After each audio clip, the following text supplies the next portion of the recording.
We wanted to start off by just introducing a new podcast that we're launching through the British Society of Lifestyle Medicine. It's the Movement Prescription, and it's all aimed at having inspiring conversations around physical activity, in particular for those with long-term conditions. We're not looking at your marginal gains here. Instead, we're focusing on how do we get people active that maybe haven't managed to integrate it into their lifestyles. And for example, we've got Mike Farrer on one of the sessions. We speak to Doing Our Bits. We are undefeatable. We've got a number of episodes in the pipeline. We in fact launched today, so episode 1 is out.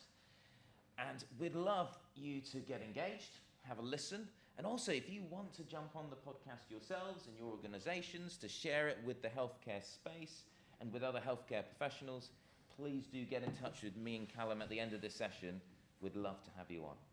Okay. Without further ado, I'll pass you on to Dr. Leese. Thanks, Hussain. Thanks, everyone, for coming. I'm Callum. I'm a GP trainee in my final year up in Aberfeldy, which is on the southern edge of the Scottish Highlands. As Hussain said, I'm champion for physical activity and lifestyle medicine at the Royal College of GPs. And I've just had the joy of spending the summer in Copenhagen doing some work with the WHO. And I'm today just going to basically talk you through my story of how I got interested in physical activity in primary care and weave through the narrative, the Active Practice Charter, which is what the RCGP and Hussain and I and many others are doing to try and promote physical activity in healthcare. I'd really hope it to be a kind of an interactive session, and please do engage. If you have questions, just pipe up and please do ask them. This is me, my first year at medical school. I'm trying to work out how long ago. I think it's not far off 15 years ago now in Edinburgh. I don't think I've changed that much, but at 18 I went to uni and I kind of have a split identity. It was either playing sport or doing medicine. They totally didn't merge. There was no overlap. I don't think that's uncommon, and the first paper here by Wheeler and colleagues back from 2012 showed the average time that medical students are taught about physical activity across 5 years is 4 hours, or 4.2 hours. Paper by Greenslade and colleagues that was published just a few months ago has basically said the situation hasn't changed. There's been nothing that is increased in that proportion, and sadly we're, as a collective, woefully under-taught about physical activity. This is a paper that is just been accepted in the British Journal of GP Open, basically where we interviewed and did a survey of GP trainees in Scotland about how prepared they felt to deliver physical activity promotion in primary care. This is a Likert scale, so blue strongly agree, or dark blue strongly agree, and light blue is disagree. We asked them a statement, was your training good? First of all, postgraduate training and then undergrad. The outcome is that 85% of all GP trainees, the people that are delivering physical activity promotion, feel that they've been undertrained or inadequately trained to deliver physical activity promotion in primary care.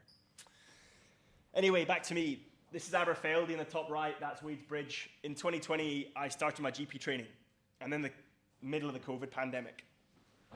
And I recall being struck by how bad or how difficult people found it in managing their own health. Not their fault. They just were either overwhelmed or there was so much information out there. They didn't know where to turn or where to look. And that's despite there being loads of evidence out there. There's clear guidance from both the CMO and the WHO about what we should be doing. And there's high-level endorsement as well. The WHO, it's one of the best buys in public health, is increasing physical activity at population level. But despite that, 1 in 3 people in the UK are physically inactive.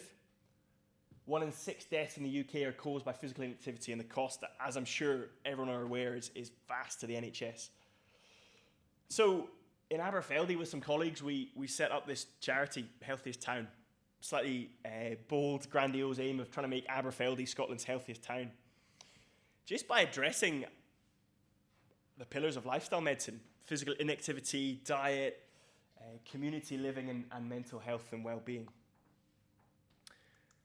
And then from there, and with further and more reading, I ended up with a job at the University of Dundee. basically doing research into physical activity. So I spend 60% of my time now doing research with a particular interest in physical activity promotion, which we know is effective. For smoking cessation, the number needed to treat is between 1 in 50 and 1 in 120. So for every GP that talks about smoking cessation to a patient, maybe 1 in 80. Picking that out of the number, it'll have an effect. For physical activity, it's 1 in 12. So much more effective. The other thing, the WHO recently declared that physical activity promotion in primary care is probably the best buy in promoting physical activity. The other one is mass media campaigns, but physical activity promotion in primary care. And so the evidence for its effectiveness is huge. And most importantly, the least active have the most to gain. This is from a WHO publication called Make Every Move Count. I think that's what it's called, Make Every Move Count. It basically shows that the less you do, the more you are to gain. I don't know if anyone listening to the news was slightly pissed off at the 4,000 step a day thing that came out about a month ago. Did anyone see that? It was absolutely mental. Has anyone read the paper? The paper, basically the paper says that more is better, some is better than none. And so for each extra 1,000 steps you do, you get an incremental gain. It drops, it levels off slightly at 4,000, but it still keeps going up. And so it's amazing how the media totally misconstrued the message. It was really disappointing. But I suppose part of that is that, some is better than none, and those people have the most to gain. But despite all this evidence repeatedly coming out again and again and again, it doesn't seem to be having a huge effect in primary care. Charte and colleagues, 2021, released this paper. It was over 1,000 GPs were interviewed. 55% of GPs had no education regarding physical activity promotion. And 8 in 10 GPs aren't familiar with the CMO guidelines. Are people here, I presume everyone here is familiar with the CMO guidelines, but I find that number fairly shocking. It's not like they're particularly complex. So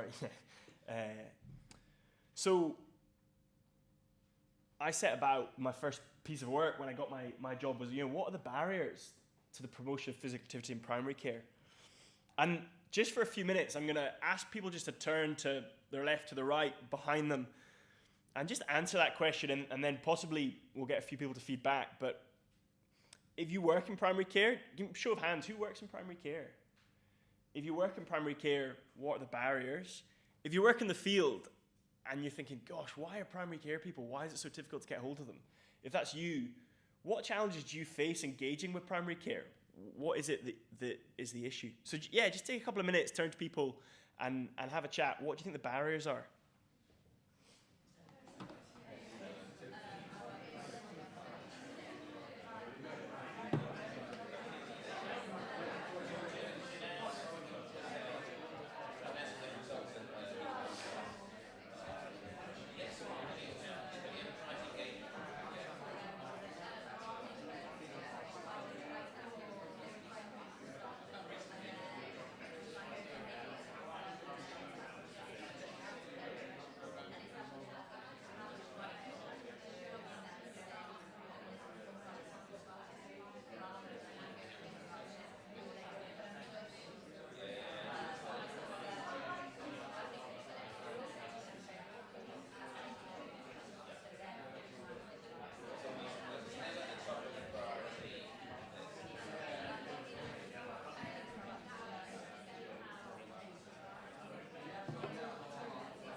I'm just going to pull it in there. Sorry, I'm aware that we're slightly short of time. It's really cool to get a bit of feedback. I hope people don't mind if I pick on them, or I'll open the field initially, and if no one offers anything, I will pick on people. But just from this half of the room, any thoughts on what the barriers that either people face as being primary care professionals or engaging with them were? For us, it's just been a hugely busy period over the last 6 months or so. Just so overwhelmed with all sorts of things being thrown at them. With the flu vaccination programs coming up, speaking of most of it, the last 6 months or so, it's been the time, time to speak, to engage. Yeah, time's huge. Competing interests. Yeah. Anyone else? Anything else discussed? We were saying about like the risk. It's quite worrying to say to someone who's just had a heart attack or something like that, oh, do some form of exercise if they're, because often the says don't exercise. It's kind of like does the risk outweigh the benefits? And but then it's the education of like we were saying there probably is something that they can do, but we just don't know it. Yeah, and there's definitely a concern from the health professionals about litigation. What responsibility we take in advising it? And Tom Burton mentioned it earlier. The FSM with Sport England had a consensus statement in 2021, which basically says that there's never a circumstance when we should be recommending physical activity. I think that needs more of a platform, and I'm an advocate for RCGP or someone coming out and saying if you don't recommend physical activity, it's negligible. I think that'd be pretty bold, but and I don't think we'll do it, but I think that would be. But yeah, I think that's definitely the case. Anything else from over here? Yeah. If they're not active themselves, then that can often be a difficult conversation. Yeah, we discussed it earlier. Well, I think we did. Yeah, stealing my sandwich a bit, so I'll talk about this. But the biggest facilitator of a health professional recommending physical activity is their own level of physical activity, or a high level of their own. So if we can engage health professionals to do more exercise, then it will have a knock-on effect.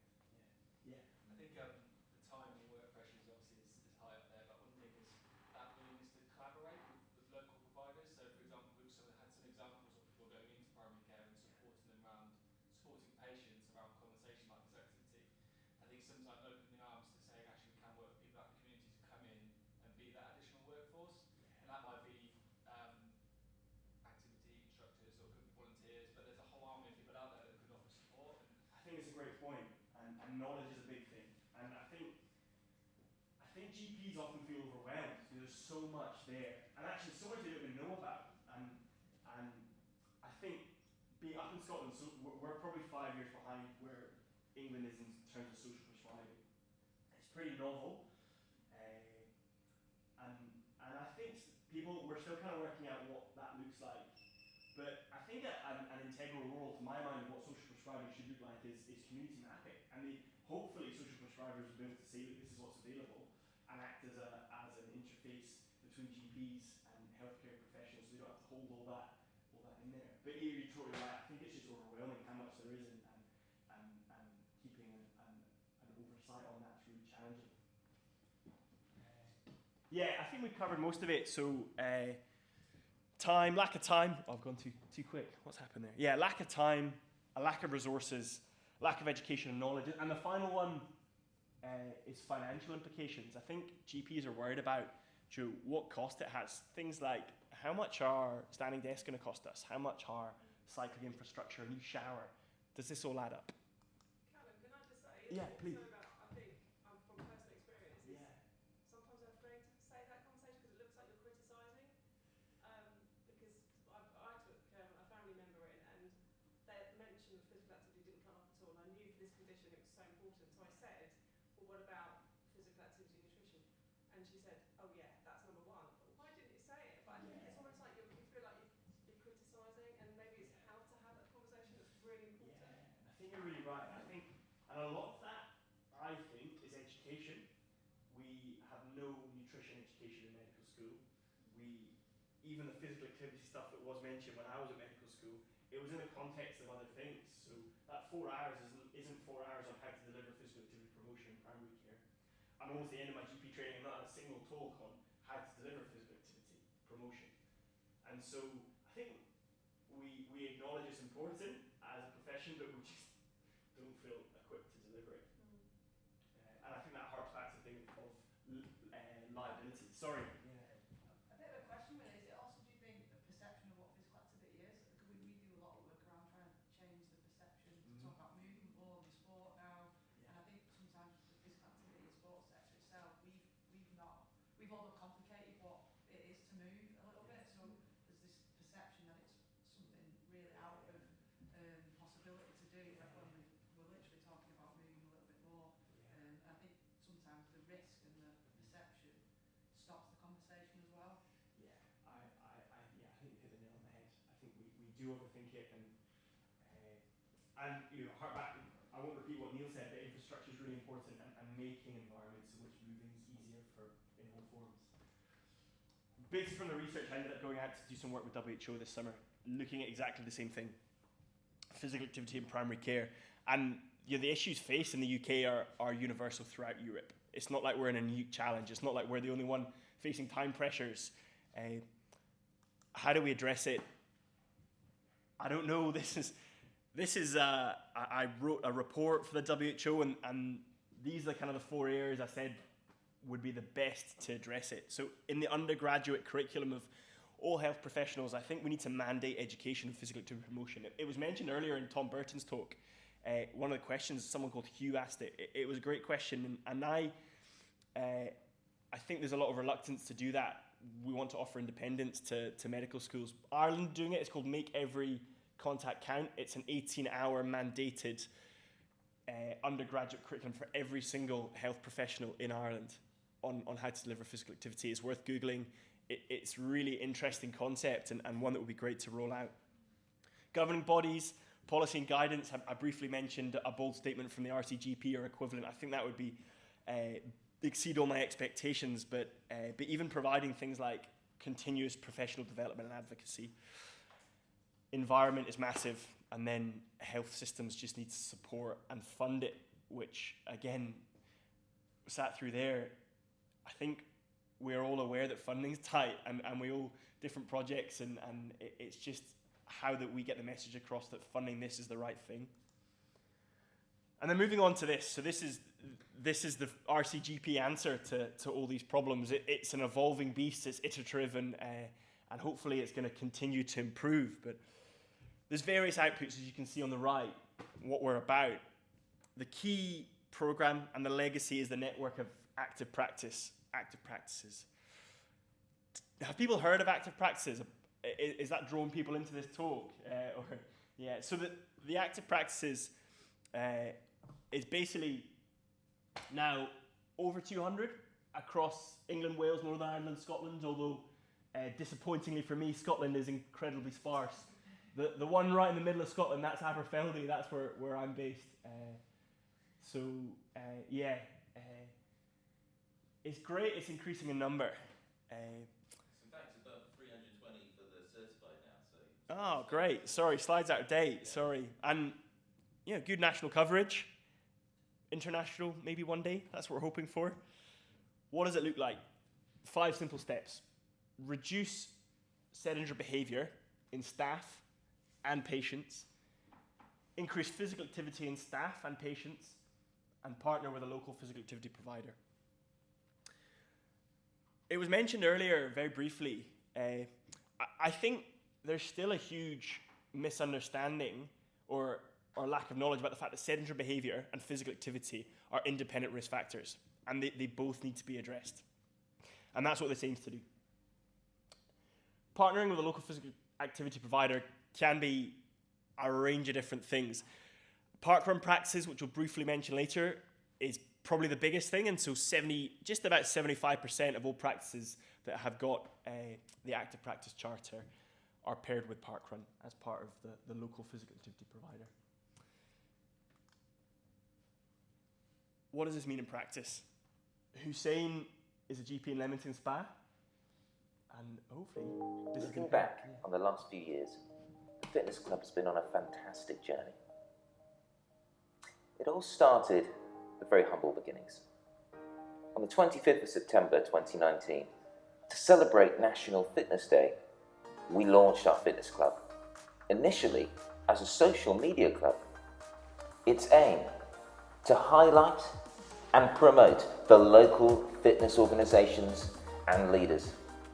On the day we had salsa lessons, yoga, taekwondo, as well as hit sessions from the local Wasps rugby team. Apart from being heaps of fun, the day served to encourage patients to enter various fitness events under our banner, including the Stratford 10K and Leamington Park Run.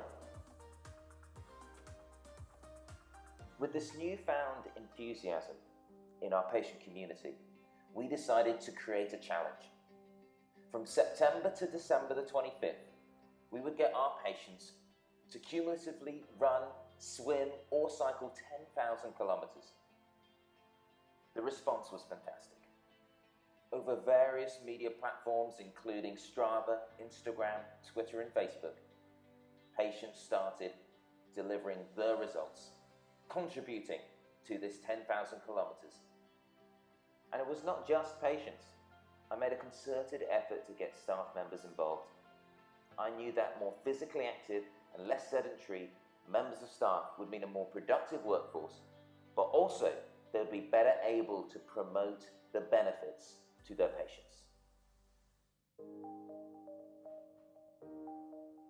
The Fitness Club offers a range of different activities to suit your interests and ability. Run Talk Run is on every Tuesday at 6:30, with various groups from power walking and couch to 5K to groups for experienced runners. It is a mental health support group first and a running group second. Knew that, before we may have been the isolation, particularly as you mentioned with the pandemic, and now this has almost been a lifeline for some. We know our walking groups, many of them are regulars, aren't they? They regularly turn up because for them it's their weekly thing. Fitness Club leader Nick Hurrell offers free tasters for Nordic walking, a great way to stay fit while taking in nature. Can you do a handstand? I know I can't. But with Mark Tran, you can increase your flexibility and strength. Why not give martial yoga a go? Nino Mortes, a local personal trainer, has very kindly created a chair-based exercise video for us.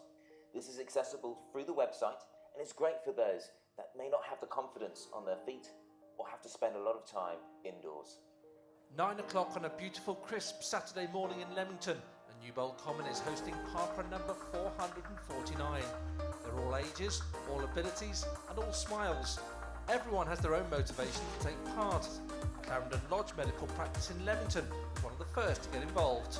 They've already referred around 50 patients to parkrun and occasionally bump into them on a Saturday morning. You said, "Oh, I'm doing it because you suggested it to me a year ago," and that was so rewarding.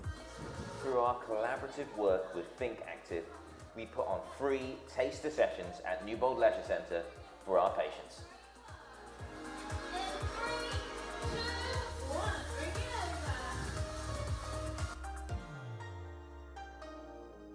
Among the 470 runners this week is Juzar Candola, who was left temporarily blind and paralysed by a stroke 3.5 years ago. I made an almost full recovery, and I've been running 6 times a week ever since. So I've had a pacemaker put in to correct the reasons why I had a stroke, but I'm fitter than ever now because of parkrun as well. So it's a social aspect as well as a physical aspect, and that's improved my health. I'm trying to get my diabetes into remission. Right. So it's mentally helping me, physically helping me, socially helping me, emotionally helping me. I mean, because I had agoraphobic, my heart was pounding when I came the first week. I was really scared just to go out of the house, never mind come and meet strangers. But everybody's so kind and welcoming. It's not strenuous. I haven't got fibromyalgia, so it's a little walk for an hour. There's 3 different levels, so some people go faster, there's a middle level and a slow level. So I say 82, Joe's 82 and he's on sticks and he can do it, anybody can do it. They're sleeping really well. Yes, I get the pains from the fibromyalgia, that's not going to stop, but my confidence has increased, my anxiety has reduced, my depression has lifted, and even coming and doing the run talk run. Oh yeah. I've really enjoyed that. The work we have done at the practice exceeded our initial expectations.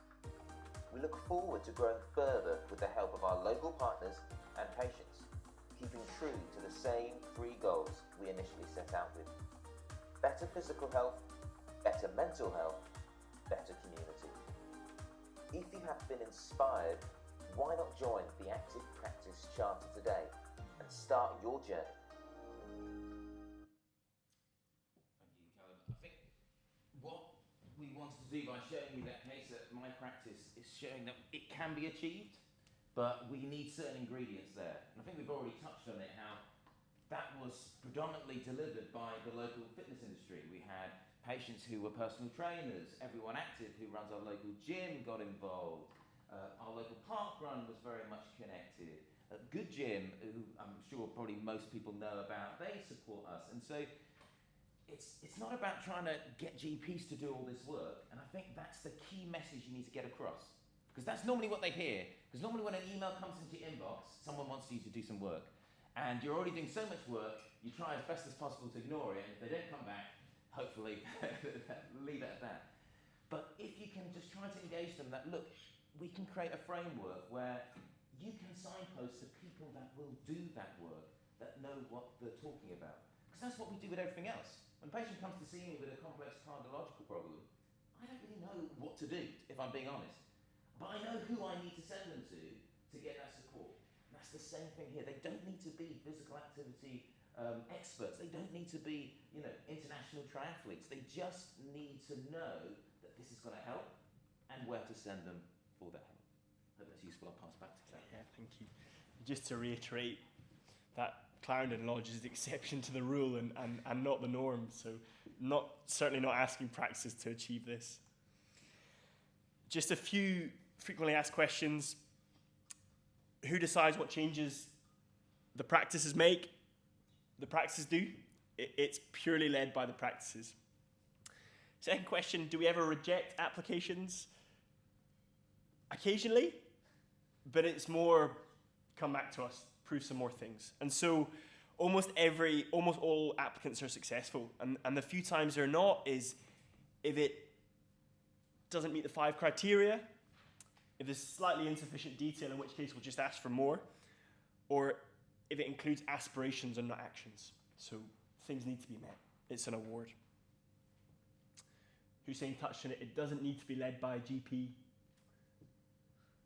Physical activity sector is vital, and engagement with that is super important. And I think, touching on that thing of time, if this can be led, or largely led by the physical activity sector in conjunction with GPs, then that is the perfect outcome for all parties, I think. How best to communicate with practices? I'm going to see what these slides say, because I can't remember the answer to that, sorry. Where is it? Oh, yeah. Sorry. Like, I think who you speak to in the practice is so important. Normally, people will go to the practice manager as the first point of contact, and that's okay, but it really depends on what's their interest in physical activity and how embedded are they in the decision making. It may sound crazy, but often the practice manager has no role in the decisions of that practice. It's down to the partners. So instead, I think you need to be accessing those healthcare professionals that have a strong interest in lifestyle. And so places like the British Society of Lifestyle Medicine, getting them to reach out and say, look, who in this area is interested, is passionate, and they can help lead those things. I think we have a question over there. Callum, just Yeah, a of couple course. quick questions. Yeah, please. Charte. Yeah. Is it developmental in any way?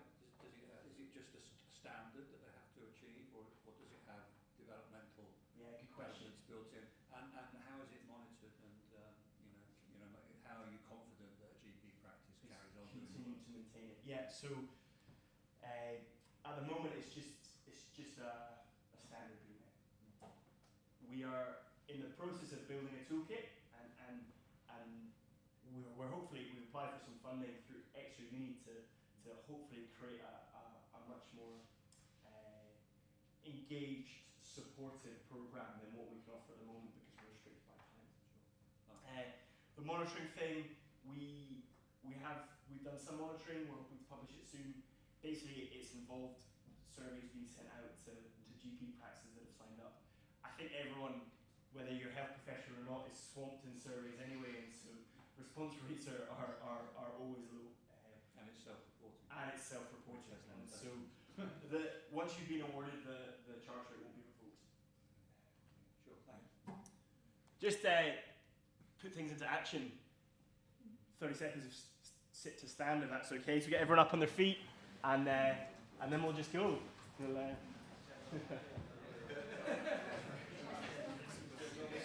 Sam in a sling, watch out, yeah. This is good, this is what I should be doing. Yeah, I know. This is the movement description. Yeah, absolutely. Yeah.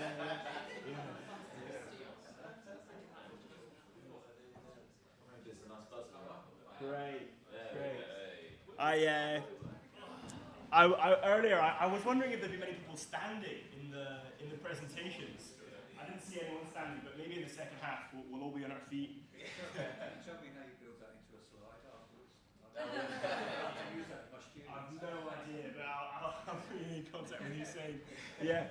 Okay, just if you turn back into the people you were chatting to earlier, it'd be really great just to have a talk and pull out any examples of great practice in primary care regarding physical activity in your local area.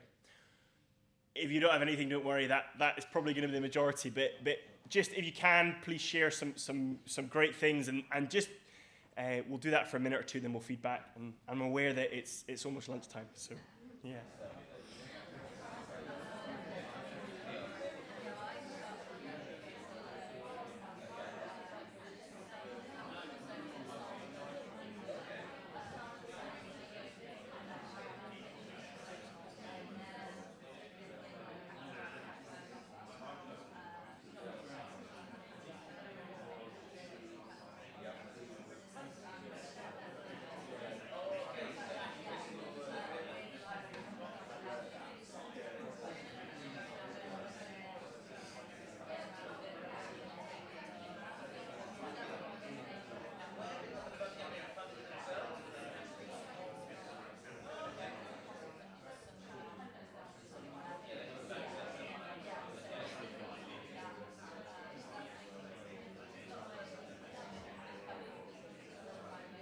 I'm sorry that was so short, but I'll pull you back in. I'm just going to overview you guys for just have one or two examples of things we've done well. Yeah. At the minute we've got one study in our area we're working towards. They're creating activity packs for homebound patients. So actually putting resistance bands in, little booklets of how to use them, along with a few other bits of warm homes and things, but actually giving out equipment. And when the healthcare visitors go around, they're going to be handing them out. Oh, brilliant. That's great. And just one from over here, and then we'll. Yeah, my example is a practice manager actually, who she was a real advocate for physical activity, moved from one practice where it was an active practice already, but then got a new job and straight away just signed up to become an active practice and linked to the local park run, started to offer different things to patients, but also thinking about how she could support the staff and GPs themselves to be more active. So I think that was just an example of where it was an individual who just had the energy and could do it in one place and then took it to another. Can you ask her to keep moving every 6 months? I'll just mention one other. Yeah, please. And the reason for doing this is that it's potentially a scaling up. You probably know about this. In Sheffield, we're fortunate to have we're one of the hubs for National Centre for Physical Activity and Medicine. Have I got that right? Yeah. And as part of that, there's been the co-location of medical facilities in leisure facilities in two places, Concord Leisure Centre and Graves Park. And that was quite groundbreaking at the time. Yeah. I'm happy to talk to anybody about that. Yeah. I have no involvement myself, so I don't take any credit for it. Yeah, and sorry it's a bit short, but if you do have any ideas, maybe stick them on Twitter with Active Practice, and I'll give you a like afterwards if I think they've not. Parkrun practices, you may know about this. It's a pretty light touch sign-up process. There's a spectrum of things that you can do to achieve it. There's over 2,000 parkrun practices now, so sorry again, this is a bit out of date. And if you are signed up to this, then you're most of the way to achieving the Active Practice Charter.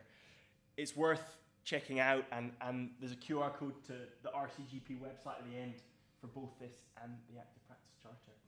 Just a couple more questions. I think this is a really important one. How do you feel you or your organisation can support primary care to increase physical activity promotion?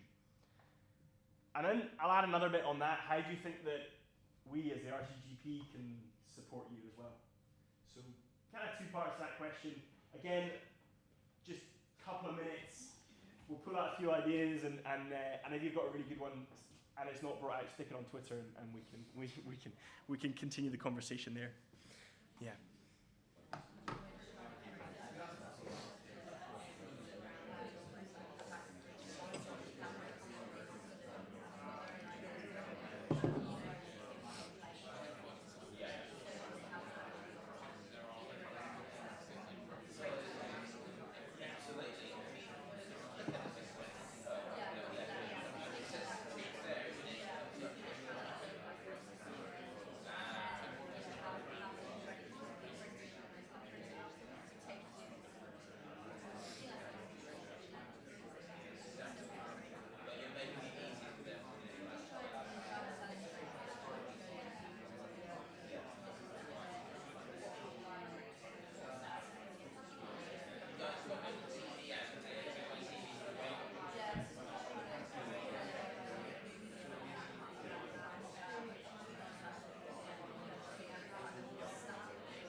Sorry again, so brief.